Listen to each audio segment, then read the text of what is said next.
there isn't a single indication anywhere. There isn't a seam, there isn't a stitch, there's nowhere where something was rejected. Like it is perfectly harmonious. That's the word he kept using.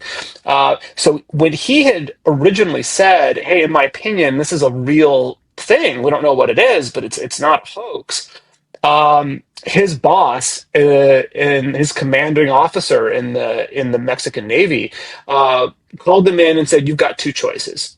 You can write a letter saying that Jaime Maussan is a hoaxer and he put you up to this, and we will actually promote you one rank, or you can go to jail."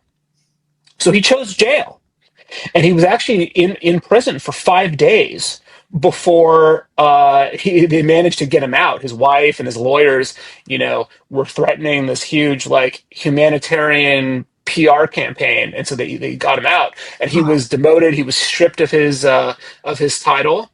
So I'm talking to this guy. He's showing me CT scans of these bodies, and he's showing me like these metal implants in them that are made of things like osmium and cadmium. Osmium wasn't even discovered until 1803 or 1804, Right. And right? these But are these supposedly how old these bodies? They're like thousands of years old, right? they're at least 1,000 years old, and that's the only thing about them that's not in dispute, right? Like even the people who are debunking and saying, "Oh no, it's llama skulls," and what, they'll still admit it's 1,000 years old, right?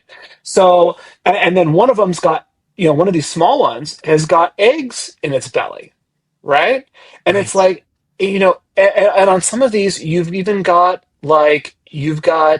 uh, you've got capillaries going into the eggs, like it's stuff that you could not, like you would need technology that doesn't exist yet, right, in order to assemble these things and fake them. But you're going to tell me that grave robbers in the Peruvian countryside, um, who don't have millions of dollars of technology that doesn't exist yet in medical education, are somehow magically creating these hoaxes and then selling them for a few $1,000s on the black market to like Russian oligarchs? You like that is ridiculous.